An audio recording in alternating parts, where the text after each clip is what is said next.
C'est en crime. Donc on a vu hier, dans le Shelishi Rabbi Kevin, Rabbi Marwani, on a vu hier une histoire incroyable. On a vu que les bénis Israël, le premier Nissan, Aaron et ses enfants, sont partis et ont commencé à inaugurer qui? Inaugurer le Misbéar. Et les reste à côte. Ah, Efchar. Ils ont commencé à inaugurer le Mishkan. Le premier Nissan, Aaron et ses fils, ont commencé à inaugurer le Mishkan. Ils sont venus, ils ont pris des sacrifices, ils ont tranché la gorge, ils ont pris le sang, ils ont fait l'aspersion, ils ont fait tout ce qu'il y avait à faire pour inaugurer le Mishkan. Qu'est-ce que le Mishkan sont écrits? C'est quoi le Mishkan? C'est le Beth Amikdash? Non, c'est un petit Beth Amikdash dans le désert. Okay. C'est la SCI HM dans le désert, ok? Ok. À unité proportionnelle. Qui est mobile. Voilà. À part égale. Alors quoi? On peut le déplacer quoi. Évidemment, très bien. Marwani comme toi. Alors. On rigole bien. Il est mignon. Alors quoi? Donc, qu'est-ce qu'on a vu hier? Les Kohanim font les sacrifices. Et là, ils prennent les membres. Et ils les mettent sur quoi? Sur le Misbéar. Qu'est-ce que le Misbéar en gris? Le Mishbéar? C'est l'hôtel. Alors. L'hôtel, dans la cour en face du Mishkan, il y avait un hôtel où on faisait les sacrifices. On mangeait, non, on mangeait pas. Ils mangeaient chez eux les Kohanim. On monte, on tranche les graisses, les membres, la poitrine, la jambe droite. Et là, qu'est-ce qui se passe en plein milieu? Hop, Wahad Dragon Ball Z, il arrive. Il y a un feu du ciel qui arrive. Qui consume tout. Là, il y a plein de membres ici. Là, il y a plein de membres ici. Et là, il y a un feu qui descend du ciel, qui consume tous les membres qu'il y avait. Allez, le feu, ils sont mieux. Qui consume tous les membres qu'il y avait, et qui a tout brûlé. Et ça va faire en vérité les sacrifices. Un réach nichoach à Hachem, une bonne odeur pour Hachem. Maintenant, qu'est-ce qui s'est passé? Il y a deux personnes qui m'ont relié. Les deux fils de Aaron, qui sont Nadav, Vahaviou. Les deux fils de Aaron, le Kohen, c'est deux Kohanim. Eux, ils voient ça, ils sont comme des oufs. Ils voient, incroyable. Il y a du feu. Hachem, il envoie le feu. Il faut qu'on fasse pareil. Il faut que nous, on crée aussi un feu. Qu'est-ce qu'ils ont fait? Ils ont pris une pelle. Prenez, monsieur Henri. Prenez, plaisir. 40. Ils ont pris une. Prenez parce que moi je prends tout le reste après. Et bah, Horim après. Ils ont pris une pelle et ils ont créé un feu. Ils pensaient que Hachem allait être content, quoi. On dit qu'ils étaient un peu bourrés, ils avaient un peu bu. Donc ils ont commencé à faire des choses. Ils ont voulu créer eux-mêmes un feu, que le feu vienne du ciel et que eux le fassent. Assour. Hachem est assour. C'est moi qui amène le feu. Qu'est-ce qui s'est passé? Comme le feu d'or. Je veux du feu, il va y avoir du feu. Il y a un feu qui descend du ciel et qui brûle Nadav et Avihu. Entièrement. Ils brûlent leur neshama, leur âme divine, et après, les Kohanim sont venus et ont ramassé leurs vêtements et l'ont mis en dehors du camp, car ils étaient impurs.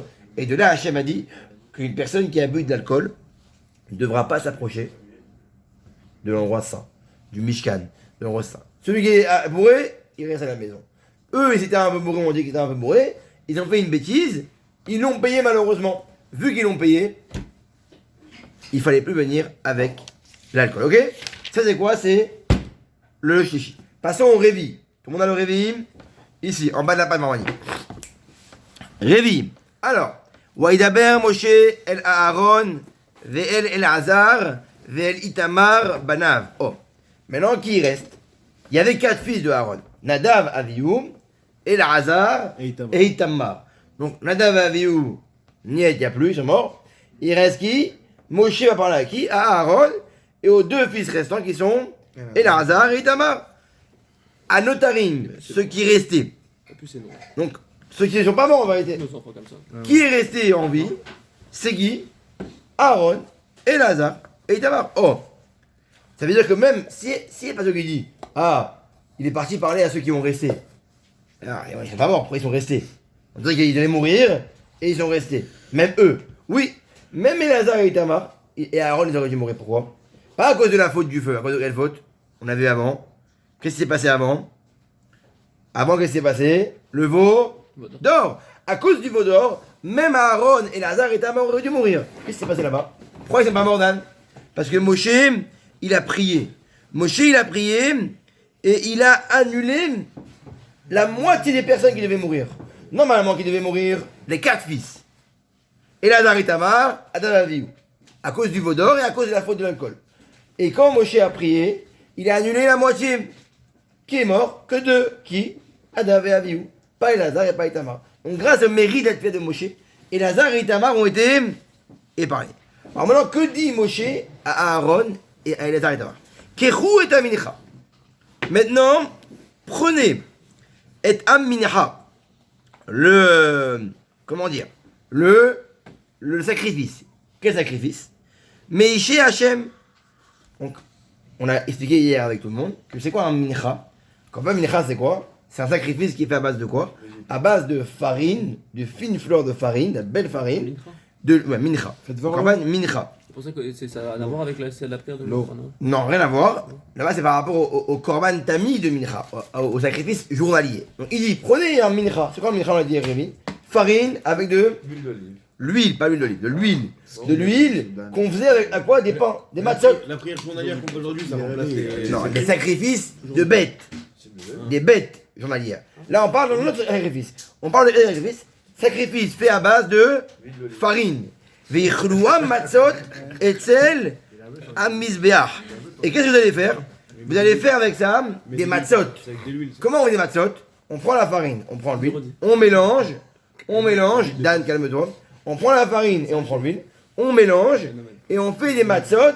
Et après, on prend une poêle et on met dessus dans la poêle pour en faire des matzot.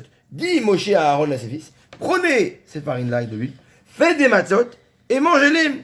Et c'est la misbeach, proche du misbeach, qui kodesh kadashim i. Parce que c'est une chose qui, en vérité, elle est sainte. Donc, qu'est-ce qu'ils vont prendre en vérité? Ils vont monter sur, en vérité, le Mishkan, et ils vont en vérité ramasser le reste de la farine qu'il y avait, parce que, on rappelle que eux aussi, juste avant qu'ils avaient fait au moment du premier Nissan, ils ont pris de la farine, ils ont fait ce qu'on appelle là, qui se rappelle Dan, avec la farine, la kmitza. C'est la kmitza. Ils avaient pris de la farine et de l'huile qu'ils avaient fait, ils avaient ramassé comme ça, et ils avaient jeté dans le feu. Maintenant, il restait plein de farine. Avec cette farine-là qu'ils allaient faire, de l'huile, des matzot dans une poêle, et après on les mange directement. Va'achaltem otam makom kadosh. Et vous la mangerez dans un endroit qui est saint. Qui chokra vechok banechai. Parce que c'est en vérité une loi. Dans la sainteté, il faut manger ce sacrifice-là saint. Mais chez Hachem qui chen souveti. Parce que là, Moshe, Aaron et Lazare et Tamar, ils sont en quel statut? De deuil. Pourquoi? Parce que leur fils il est mort et l'enfant il est mort. Donc ils sont encore dans les 7 jours. Et normalement, comment on appelle une personne, parce qu'ils n'ont pas encore enterré les morts, comment on appelle une personne qui, en vérité, n'a pas enterré son mort? Juste parce qu'ils étaient shkouim, ils sont morts. Non, ils étaient bourrés et ils ont fait une action qui était mauvaise quand ils étaient bourrés. Ils ont voulu créer un feu alors que c'est Hachem qui envoie le Et feu. en tant que Kohanim, il les a pas épargnés. Non, il a épargné que la moitié, que deux, Elazar et Itamar. Donc il leur a dit voilà, prenez ce sacrifice-là et mangez-le en sainteté. Ved hazé atenoufa. Maintenant, vous allez prendre hazé atenoufa. C'est quoi hazé? Hazé, Poitrine. c'est la poitrine. Donc là, ils ont pris la farine. Ok, monsieur Ri? Ils ont pris la farine, ils l'ont mangé en faisant des matzot. Ensuite, ils vont prendre un sacrifice, ils avaient fait le korban tzibour. Ils avaient fait un korban shelamim. Qu'est-ce qu'un korban shelamim, Rabbi Maronim? De paix. Voilà, très bien. C'est le korban qui a amené la paix au peuple. Ils prennent ce sacrifice-là, Mais il a toutes les réponses. ils font la shrita et ils prennent la poitrine, ok? Ve'et shokateruma. Et ils prennent aussi la cuisse. Tochelum makom daor. Ils vont la manger, cette cuisse-là qui va être grillée, ou ils vont la manger, pareil, dans l'endroit qui est pur, à côté du Mishkan. Ata uvanecha odecha itecha. Toi, tes enfants, tes fils, tes petits-enfants, toujours la même chose. Vous mangerez la poitrine et la jambe à côté du Mizbeach. Shokateruma, vachazé atenufa, aliché halavim yaviu. Et après, qu'est-ce qu'on va faire? On va prendre les graisses, toutes les graisses de la bête, la poitrine et la jambe, et on va la mettre sur les graisses, et on va faire ce qu'on appelle un balancement, pour en vérité amener ça à Kadosh Baruch Hu, pour pouvoir après le jeter, et après le manger. Ve'et seir ahatat. Maintenant on passe on a vu hier, la chèvre, la chèvre du hatat. C'est quoi hatat? C'est le korban de, quand une personne avait fait une faute. Or, en l'occurrence, quelle faute ils avaient fait ici? Le Vaudor. veau d'or. Donc il devait ramener une chèvre Et un veau. pour le hatat, très bien. Darosh, darash, Moshe. C'est quoi le khatat? Ah, c'est un sacrifice de pardon. Eux, comme ils sont intronisés maintenant en Cohen, le premier Nissan du Mishkan, ils doivent être pardonnés par rapport au veau d'or. Donc ils vont ramener une chèvre, entre guillemets, pour ramener un sacrifice de hatat, de pardon. Darosh, darash. Moshe, il a demandé deux choses. Manisra faisait. C'est quoi ce truc qu'on va brûler là? Et pourquoi ils vont le manger? Vayiksov, Alelazar, Valitamar, Bene Aaron. Et Moshe, qu'est-ce qu'il a fait? Il s'est énervé contre qui? Contre les enfants de Aaron, en leur disant quoi? Madoua lo achaltem et achatat. Parce que qu'est-ce qu'on voit là-bas? On voit qu'ils n'avaient pas mangé ce sacrifice-là dans l'endroit saint, ils l'ont mangé ailleurs. Alors Moshe il dit, hé, pourquoi vous mangez ce sacrifice-là dans l'endroit qui n'est pas saint? On vient de dire quoi? Que c'est interdit. Et il faut que vous puissiez porter la faute du peuple. Enlo ou vaïdamam. Vous n'avez pas ramené le sang de la bête. Achol tochelu et avakodesh. Je vous ai dit, chaque sacrifice, oui, il faut le manger dans l'endroit qui est saint. Vaïdaber ayom Aaron et Moshe. Et Aaron parle à Moshe en disant, En ayom. Ça y est, ils vont faire des chouvas. Mes enfants vont se happer. À partir d'aujourd'hui, qu'est-ce qu'ils vont faire? Ils vont manger le khatat et le korban de cadeau, toujours devant Hachem, et ce sera un pardon pour nous. Vaishma Moshe, et Moshe a écouté ça, Vaïta Benav, et ça lui a plu. Donc en vérité, ils avaient fait une erreur.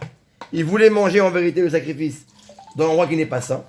Et à la fin, en vérité, ils ont fait des chouvas. Et Aaron a dit à Moshe, n'arrivez pas. Ils mangeront à partir de maintenant tous les sacrifices dans l'endroit qui est saint. On avance encore 5 minutes. Sixième montée, écoutez, très, très intéressant. On parle de toutes les bêtes qui sont interdites. Vaïdaber Hachem et Moshe, Vel Aaron et Moralem. Oh. Moshe parle à Hachem, parle à Moshe et à Aaron en disant Daberou el Béné Israël. Oh. Parlez au Béné Israël. Les morts. En disant. Vous voyez comment c'est mieux ça. Zot Ahaya. Voici. Donc là, qu'est-ce qu'on voit? On voit qu'en vérité, Moshe et Aaron se font parler par Akadosh Baruch Hu, et ils vont devoir parler en vérité aux enfants. C'est qui c'est les enfants?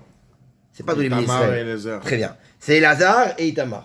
Donc Hachem parle à Moshe pour qu'il parle à Aaron, pour que Aaron parle à qui? Parle aux enfants Elazar et Itamar. Daberou, dites-leur. Zot Ahaya. Ça c'est pour tous les juifs. Voici la bête sauvage. Zot Ahaya. Voici la bête sauvage. Asher tochelum, que vous devrez manger. Nikol abehema asher anaretz, de toutes les bêtes qui sont là. Qu'est-ce qu'un juif peut manger comme bête? C'est ici. Qu'est-ce qu'un juif peut manger comme viande? La charal, la bigarre, ou la kif? Malagera. À 16 balles chez Roni, on est mort. Alors, quelle viande le juif peut manger de toutes les bêtes de la terre? On y va? Accrochez-vous. Kol. Donc, il y a des règles. Kol ma freset par ça, tout le monde les connaît. Tout celui qui a quoi? Qui a Ça vous fondu. les sabots fondus. Évidemment, de quoi ici on parle? On dit en vérité les shon haïm. C'est quoi zot ahaya? C'est quoi une chaya? Normalement, comment on dit une bête en hébreu? Béma. Behema. C'est animal. Chaya, ça veut dire être Quoi vivant. haya? La shon haïm. C'est une chose qui est en vérité Être vivant. vivant. Pourquoi? Parce qu'en vérité, les juifs, on est attachés à Hachem. Et comme on est attaché à Hachem, on mérite de rester en vie. Et pour ça, Hachem, qu'est-ce qu'il fait? Comme il veut qu'on reste en vie, de quoi il nous sépare? De tout ce qui est impur. C'est que pour nous, ça. Les goy, eux, ils mangent ce qu'ils veulent. Pourquoi? Parce qu'eux, ils n'ont pas de lien avec Akadosh Baruch Hu. Donc Hachem s'en fout qu'en vérité, il reste impur ou pur. Mais nous qui avons un lien avec Hachem, on doit en vérité garder ce lien de pureté. Comment? En se séparant de l'impureté. Et il dit, c'est pareil, ça ressemble à quoi? À un médecin qui est venu voir un malade.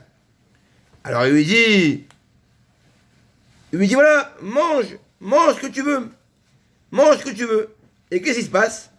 Il lui dit, quand tu vas manger ce que tu veux, tu peux manger ça, tu peux manger ça. Mais qu'est-ce qu'il va lui dire? Il faut que tu manges ce qui va te guérir, pas ce qui va te tuer, pareil les juifs.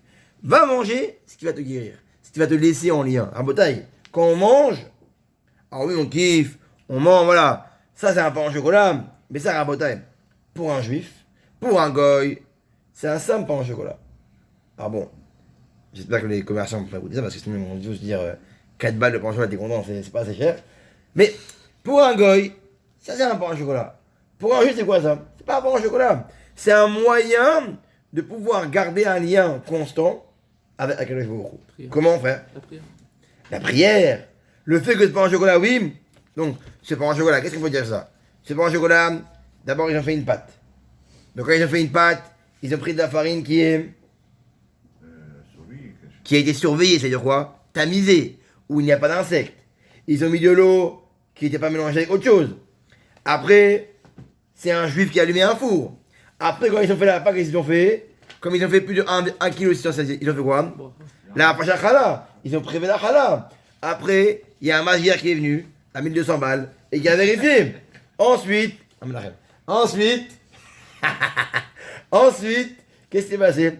Il y a un juif qui a allumé le four. Pour les sparadim, il y a un juif qui a enfourné dans le four. Après, il est sorti. Après, ils ont vérifié. Après, on l'a vendu sans voler. Après, on l'a mangé avec une mara. Après, on l'a mangé avec une mara après. Après, on fait périr la on mange 3. Ah, quel mara on fait? Maisonot, motzi. On a dit nous. Maisonot, parce que c'est fourré. Ah, mais c'est pas fourré. Ah, un croissant. Ah, s'il n'y a pas le goût. Ça, c'est un motzi. Voilà, Une prière voilà, avant, une prière après. voilà c'est quoi un pain au chocolat pour un juif. C'est un travail ça. C'est pas. C'est pas un pain au chocolat. T'en manges 2, tu pars sur Berka. C'est ça. C'est pas ça. 3. Nous. Trois. Non, mon Juan, il a testé. Il a mis une fois de balance. Ouais. Ah, ouais, Il a mis une balance. Ouais. connais Sa bien. femme elle a dit au moins tu manges, je mange bien. Alors, parce qu'il n'y a plus de musique à Lidl. T'es sérieux, 3? 3, ça veut dire que tu passes en vers 4. Ouais, 3 tu passes en béga et 2 tu passes en safek, en doute. Ah, les doses, il les connaît par cœur. lui. Ouais, il y a pas- Bah, là, tu fais pas lui ça. Il y a Simon, il connaît les prix et lui, il connaît les poids. Alors, donc, voilà c'est quoi un pain au chocolat pour un juif. Donc, ce qu'il y a chez Messi, voici les bêtes que vous devrez manger. On fait encore 2 versets. Kol ma fraise c'est par ça. La règle c'est quoi? Tout celui qui a les sabots fendus. Veshosaat chez ça. Et que quoi? Et que. Chaussade. C'est quoi c'est le. Comment on dit en français? À fond. Voilà. Par ça c'est quoi? Voilà, c'est la plante. Que la plante des pieds elle est fendue, mais elle est vraiment entièrement C'est pareil, c'est pareil. divisée. C'est pas fendu en snipe, ok? Il a pris un petit cutter. C'est fendu, divisé. Ma'alad gera baberema. Alors c'est quoi en vérité? Ma'alad gera baberema. C'est ce qui fait remonter en vérité ce qu'on appelle le bol alimentaire. Ça veut dire quoi? C'est-à-dire qu'en vérité, l'animal a les sabots entièrement fendus. Et quand il mange, et qu'est-ce qui se passe?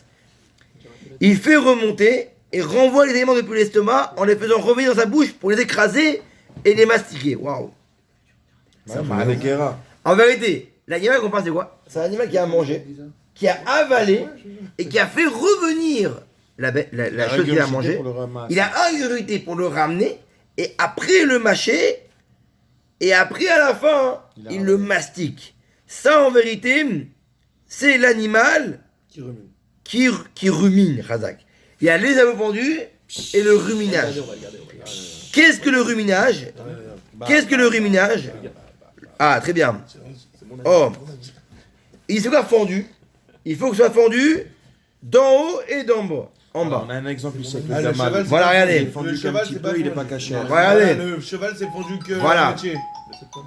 Ça, par exemple, c'est pur. Pourquoi? Parce qu'il est fendu en haut, ou mille mata, ou mille mala. En haut et en bas, il est fendu.